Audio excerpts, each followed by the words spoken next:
Hello, Denny. Hello, Denny.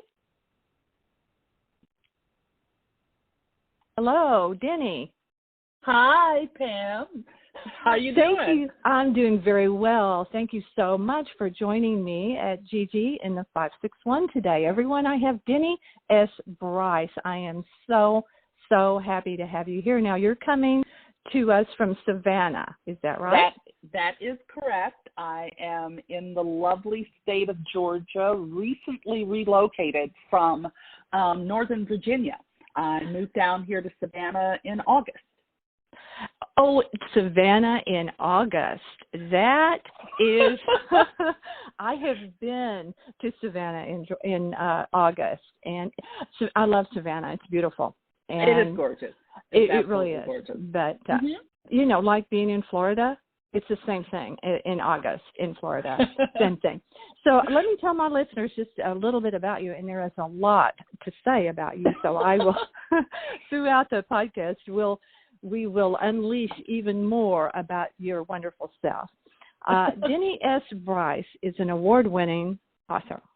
Denny won the RWA Golden Heart and was a 3-time Golden Heart finalist, including twice for Wild Women and the Blues. She also writes book reviews for NPR Books and entertainment articles for Frolic Media. Denny writes historical fiction, and her debut novel, which we want to talk a lot about today, Wild Women in the Blues, from Kensington Books, will be on sale on March 30th.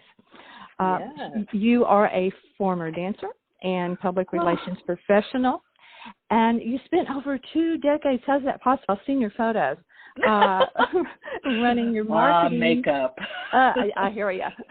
In event management. You also wrote fan fiction, and I do want to talk about that because I'm very intrigued by that. And then once you stopped doing that, that's when you started writing your original work. Isn't that right? That is absolutely correct. And again, thank you for having me. I'm very excited. This is one of my first interviews now that I am on the, virtual book tour train, as you will, right. for Wild Women in the Blues. And but first, as you said, let me tell your listeners a little bit about my debut novel. Only took me, maybe 3 or 4 years to write and research, but that's what happens with debut novels. Wild Women in the Blues is what we call a dual storyline. It is set in Chicago in 1925 and in 2015. The 1925 story centers on a chorus girl in what was called the Black Belt, but I like to refer to the part of the city as Bronzeville, which it ultimately became known as. In the 2015 storyline, we are dealing with a grieving young film student who visits a woman at a senior's home who happens to be, in quotes, 110 years old. And so her story connects them in surprising ways, connects the 2 timelines in surprising ways, as does this young man who, Sawyer, and my main character, Anna Ray. So that is Wild Women in the Blues. And you mentioned that my past life as a professional dancer. Well, part of the inspiration for Wild Women in the Blues actually dates back to my maternal grandmother, Ella Elizabeth Joseph. She passed away years ago, but she came to this country from Montego Bay, Jamaica in 1923. And I have all these photos and these early memories of her that, I just had this fascination with that decade because of her, because she was very fashionable in her time, and all the photos were still in the house. And yeah, so it's like, oh my, what's all that about? I was like 4 or 5 years old, but still I was mesmerized nonetheless. Mm-hmm. And then as I grew up and had this fascination with dance that came after being a gymnast in high school and all sorts of crazy stuff.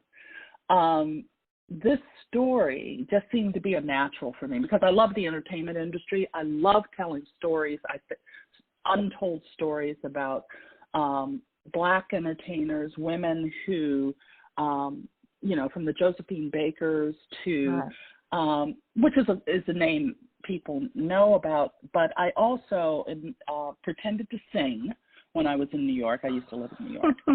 So I pretended to sing and I pretended to act in addition to dancing. So it was like, okay, let me put all of my talents and actually make these people talented in my fiction. So that was me and inspiration. My grandmother, just because of the time period and the stories she would tell and the silence of my grandfather, who would never tell any stories. And so that sort of grew into some of the key male characters in the book who have a tendency not to say much until they're pressed. I think that's such a man thing. Yeah, yeah, there's a lot of that. Yeah. And also fun writing about a young man I feel he's definitely in romance they call him a beta character. Mm-hmm. My book is not romance, but it does have a love story floating through it, most definitely. But he's a guy who's in trouble. He's in emotional conflict, and he's but nonetheless he's trying to fight back, and his means of doing that is to finish something, and what he wants to finish is his thesis, and he's a film major, grad student, and so his focus is on Oscar Micheaux. Now, Oscar Micheaux, a name that may not be familiar to some of the folks in your audience, while others will be very familiar, was one of the first, if not the first, African-American filmmaker at the turn of the century, who had quite a number of films that he created. And with the lack of opportunity in Hollywood, if you will, mm-hmm. for Black filmmakers, he had to create his own environment. So he wrote, he produced, he tracked down locations, he found actors and had to sell his quote unquote, they were called race films. In the at this time period, race films referred to African American films that starred and depicted African American actors, actresses, and stories. And many of these things happened as Oscar Micheaux's work. One of his earliest productions, in fact, was in response to a movie called, it came out in 1915. Oh my God, why am I forgetting? This was before they were even talking, so this was still in the silent these are silent, film. Most definitely silent films. And this movie, I'm going to look it up. First film was really ever made. I don't think it was the first anything ever made. It was one of the earliest, but it was, thank God for computers, because I'm definitely in front of one, because my brain is a little blank on 1915 movie. Gosh, I can't imagine why. Well, yeah, it's just not always. Birth of a Nation, thank goodness. Oh, Birth of a Nation. Oh, okay. Right. Birth of a Nation was really film has always had, I was a theater and dance major in college, and I was also a film addict, especially classic films. And I was fortunate enough when I went to college outside of Chicago, and there was this old film house, so I saw many early films for the first time. Oh, how wonderful! On the big screen, everything you can imagine, all of the Hitchcock movies, even Gone with the Wind. Huge classic movie buff myself. So that was so yeah. It was amazing. It was at the time, of course, I didn't know it was amazing. Right, exactly. I was young and just sort of bouncing around the world. But Birth of the Nation has a horrific history. It's one of the worst films ever made. Yeah. But it was also at the time one of the most influential films. Sadly influential, because it glorized, for lack of a better word, the Klan, and really presented African Americans as these horrible people. And so what Oscar Micheaux did was counter that sort of, now not that he had the same platform to communicate his films to the broadest possible audience, but he was able to get his films out there. So Oscar Micheaux was an important part. He is a part of my story, both in the past and in the present, storylines of Wild Women in the Blues. And in addition, one of the things that I really enjoyed doing and preparing and researching this book was I got to listen to a lot of blues singers. There was an album called Women in the Blues. I think it was just that simple of a title. And it was, how can I describe it? It had a chronological, list of blues singers dating back to 1923. So you had names like Ida Cox, Bessie Smith, Alberta Hunter, all of these gals, Ma Rainey. I mean, some of the folks that you're actually seeing in these films. Yeah. And, Ma Rainey was just on, I can't remember what cable outlet or whatever outlet it was on, but Viola Davis was a big part of that. Absolutely. Production. Yeah. So you can see you have to stop me because I can ramble. No, I am not. I am not going to stop you. I am also I'm right with you on the movies and the and jazz. I mean, I grew up with some of the greats, with my dad, who had a huge record collection and love of music. I mean, it just doesn't get any better than Jimmy Reed. I mean, that was one of my dad's favorites. That's some of this is way in my playlist right now. It's just incredible, and I try to push that on out to young people. It's like you gotta drill down into real music. You have to know people like the great clarinetist Sidney Boucher. I want to call it Boucher. I always want to say it Boucher, but it's actually, I think the pronunciation is kind of like I can't remember that one. Yeah. Oh, yeah. Oh, yeah. Look him up. I'm going to send you the spelling of him because you are going to love his music. I'm sorry. Now I'm going off. Because, you know what?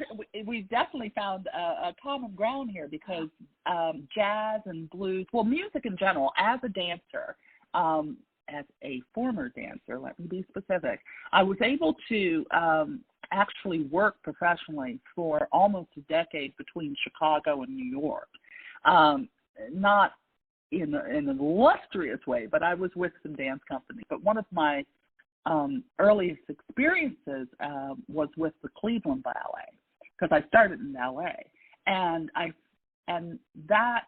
And dance gave me such a well-rounded appreciation of all forms of music. Yeah. So that was always that's always a connection point for me is sound. and rhythm and tunes and whatever orchestra music. Ravel's Bolero, for example, was like one of my favorites, and anything by Igor Stravinsky. So all of those. I think if you're a dancer, because I have that also in common with you, as being a former dancer and that in college, and I don't know whether it was my family, especially my dad, with the music that he brought into our world. The only genre that I and I say it freely on my podcast is country, that I just cannot. I just don't have an appreciation. I appreciate the storytelling and lyrics of good country music, and still I feel strongly that the instruments used. I'm a guitar fan and a saxophone fan, and I used to work at a place in Chicago called the Wise Fool's Pub. So I was in college maybe, so this is many years ago, or maybe not that long ago. Let me decide how old I am today. It's not that long ago. Again, I've seen your pictures. Just the other day.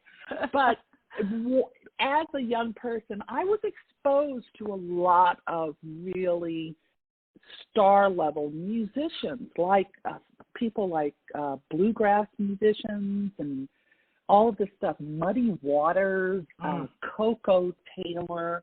And one of the characters that I encountered while working in New York, because as a dancer in New York, I was waiting tables. That's how you made money, really. Right. And the place that I was working was called the Cookery. And at the Cookery, our headliner was a gal named Alberta Hunter.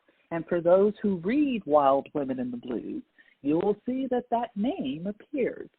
And actually that songwriter, singer, is in the book in some spots. Cool. Some people. I love that. Yeah, and I met her when she was in her 80s, and she was still performing. You got to love that. I love that. Oh, it was amazing. But again, at the time, I didn't know. I just knew that on the nights that this woman played, I made a lot of money in tips. And but I got to know her because my job on the nights that I worked, that she was working, was to bring her tea, because she always had tea before she performed. And she and I started talking about our mutual adopted hometown of Chicago. And so that's how I, just interacted with her over the months that I worked there and she worked there. So, again, these accidental run-ins with history have helped shape my appreciation of American history and African-American history. Now, you were a history major in college, right? I was a history minor. I was a history minor in college. Okay. I was a theater and dance major. Got it. But part of theater and dance, of course, is studying the history of theater and the history of dance, which coincides with everybody from Isadora Duncan to Catherine Dunham. Louis XIV's court. You can go on and on with how the entertainment industry has been a part of my my thing, if you will. In addition to that, you mentioned fan fiction. Right. And I worked real hard as a public relations and marketing, like I like to call myself, diva. During those years, I was doing that thing. And the only relaxation that I could muster was to come home and write fanfic. And the show that I fell in love with, totally by accident, because it was already in its last season by the time I started watching it, was Buffy the Vampire Slayer. Mm-hmm. And I really enjoyed the dialogue. I enjoyed the mythology, which I thought was just really strong. And so I just started hanging out on the internet and finding these people and these groups and where was I? Live Journal was where a lot of authors or writers of fanfic hung out in those days. So that's where I started writing a lot. And I wrote Buffy Spike for anybody fandom aware. I was not a Angel Buffy writer. Anybody who's out there who's listening are going, oh, okay, I understand. With this particular, what was I saying about? One of my friends in the fanfic world happened to be she was using a pen name online as most people did back in the day, and she was in Romance Writers of America. Her name is Alicia Raisley.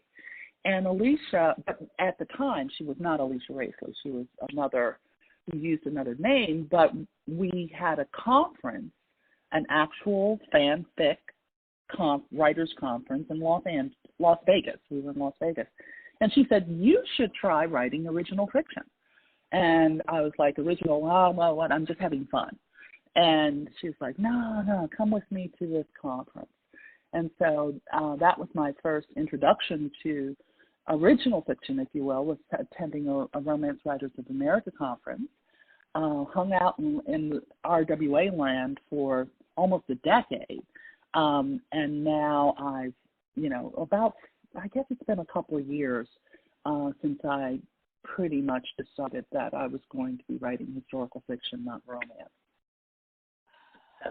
Well, I have only read your book. First of all, as I told you in my initial contact with you, the cover art is just outstanding. It is. Yeah. It is absolutely gorgeous. Wild Women and the Blues has the best cover that I've seen in ages. No, it already to me. This is my personal opinion. Just drew me right in. But then I have read the sneak peeks that's available about the book, and after reading only what is available right now because the book isn't out yet. I told my husband, I said, just reading just this little bit, I can see you going places with that book. I mean, becoming, no, I mean it really, with the things that are the avenues that are out there with Netflix and Amazon Prime and all of this original content. Seriously, the concept of your book where you have two time periods colliding, and I think it's incredibly compelling. The way that thank you. No, I mean it. I really do mean that. I think that this book, I wish that I'm wishing it to happen because it is something I think needs to be seen, and this is solely based on this small little bit that I read. Well, I hope you enjoy the entire book. I want to backpedal a minute because people talk about this cover so often, and I want to make certain I share with you the talent behind that cover because I didn't write it. I mean, I didn't draw it. I didn't do anything with it. I love giving credit, so please do. The Kensington Kensington Books creative director, Christine Mills Noble, and cover illustrator, Sarah Knott, are the two women behind the cover of Wild Women in the Blues. And it's, in fact, I'll tell a little story about how a certain scene in my book changed because of this cover. Yes, because it's a big scene in the book. I won't go into any spoilers. No, but it's a pretty pivotal scene later in the story. And she had on a different colored dress, and her pearls dropped in the front instead of the back. So I said, when I saw this cover, I was like, yes, okay, I have to change something.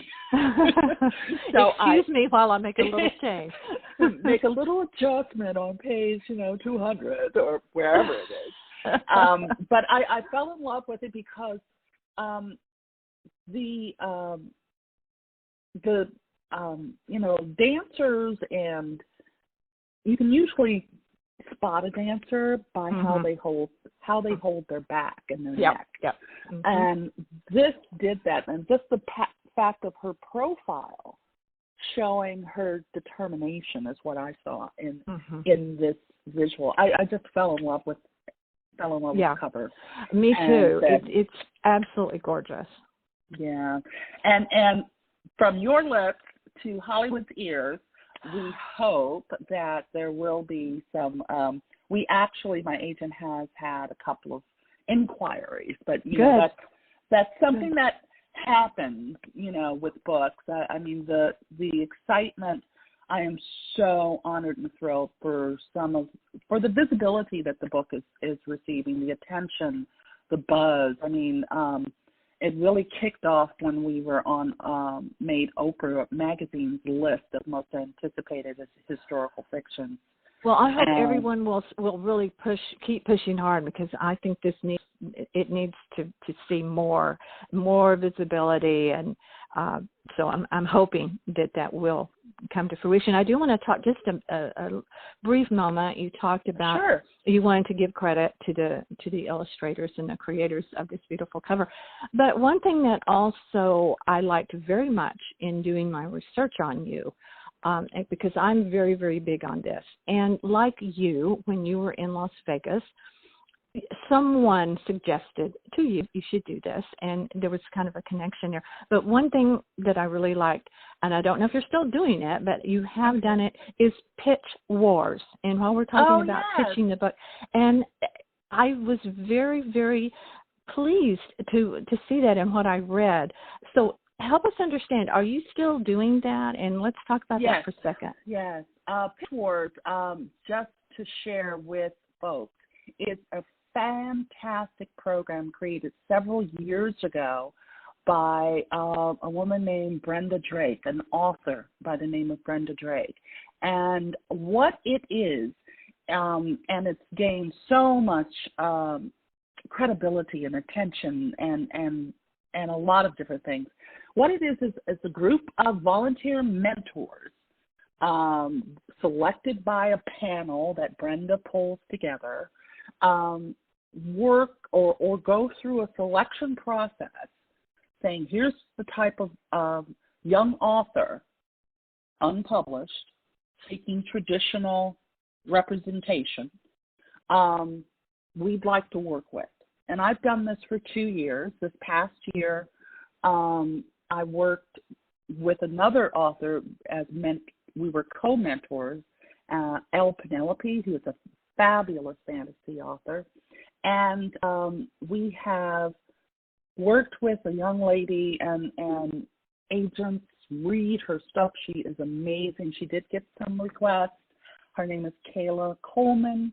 And the Pitch Wars program is phenomenal. We had, I think, over 4,000 submissions, and we scale it down. There's different categories: adult, middle grade, YA, and it's just a marvelous program. I love it tremendously. Now, is this, you would recommend this to young, but I get questions from young writers frequently, and they always want to know how to break through. And so this sounds like a really good start. How would they just go to the website and follow the instructions? They should go to, well, first and foremost, you have the prerequisite for, and when I say young, I don't mean age. I just mean someone who's writing unpublished, right? Unpublished, And a young writer can, the gal who wrote Crawdads, for example, her first published book, and she did that at 70-something. Anyway, so you have to have a full manuscript. Okay. Completed in order to participate in. You have to have the beginning, the middle, and the end. The whole thing. But there are also, I liked, there's another group out there that I think is very valuable is in prepping to get to that point. Savvy Authors. Okay. And if I had another recommendation on the tip of my tongue, it would probably, outside of savvy authors, I would say I love Margie Lawson.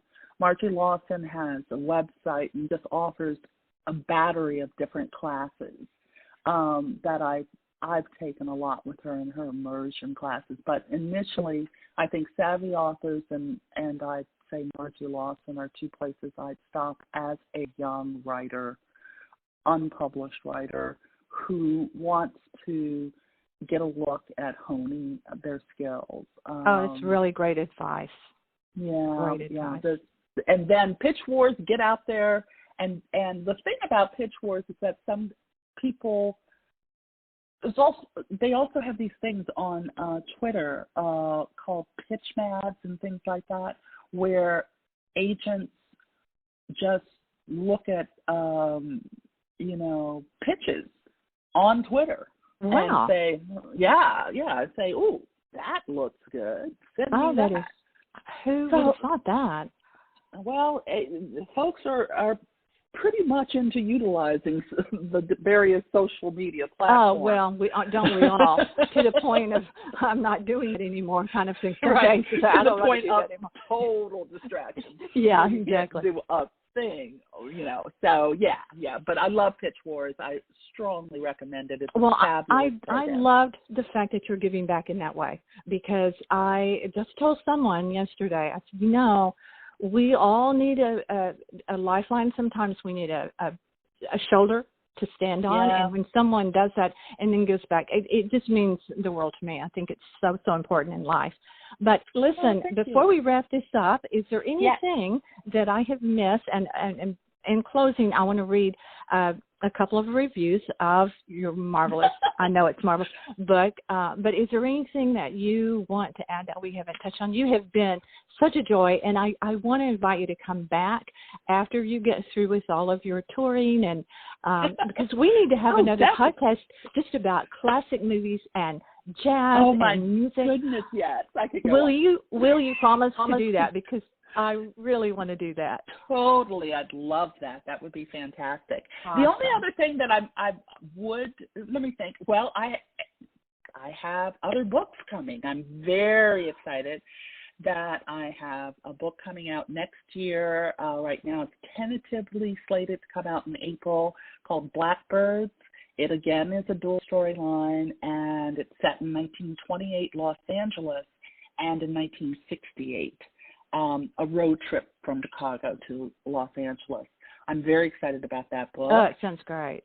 And I also recently signed with William Morrow to write a book on Sarah Forbes Bonetta. Those who watched Queen Victoria, the movie, might have some knowledge of this young woman, of this girl. She was an African Egbato princess who was, and I put this in quotes, gifted to Queen Victoria as a child. And her life story, I'm very excited about the opportunity to tell that story. Oh, that is wonderful. Good luck with that. Oh, Thank you. Seriously. Well, again, you have been such a delight. Your book, I cannot wait to read the rest of the book. I'm totally enthralled to get into that. I love the 20s. I have a lot of 20s style clothing myself that I love to wear. I love that time period, that the fact that you've merged bridge over two time periods. I like it very much. So I'm going to read a couple of these wonderful reviews or comments by about it's advanced praise is what it is for Wild Women in the Blues. Everyone remembers the name of that book, and go to Amazon because it's already there. You can see this marvelous cover, and you can get in on buying it. But here's one of the reviews: an ambitious and stunning debut. A sparkling cocktail of evocative detail, world-wise characters, and heartfelt prose. Celebrates the glam, danger, and promise of Chicago during the Jazz Age. giving readers an intimate, multi-generational story, and that is by Stephanie Dray, who is also a New York Times best-selling author. I'll read one more. This is by Susanna Kersley, also a New York Times and USA Today best-selling author. Here's what Susanna had to say. You're in a master's hands, leading you through the emotional and sometimes dangerous steps linking present and past in this intricate, bold, unforgettable dance. Beautiful, beautiful advanced reviews. Thank you so much. I appreciate that. Thanks, Pam. Thank you for being my guest today here. And to my listeners, I do want to encourage you to go find Denny S. Bryce, B-R-Y-C-E, on Amazon. And you can Google her and find out a whole bunch of stuff about what she has done, is doing. Thanks again, Denny. And my listeners, you know what to do. You can find these podcasts, as always, on many platforms, including Spotify, Pandora, iTunes. Too many to name. Gary pushes them out, but they're always, always available on NorthPalmBeachLife.com. Be sure to look up her page. That will be out there after this podcast drops, which will be next week. Will be next week from where I'm talking about. You're going to be listening to this when it drops, so forget what I just said. Do go when this podcast is available to NorthPalmBeachLife.com, because Denny S. Bryce will have a page on there as well as YouTube. You can see photos of this beautiful woman that I'm talking to today. It has been a wonderful, fun podcast. I appreciate all my listeners for letting me hear from you at Gigi, that's me, in the 561. Stay tuned.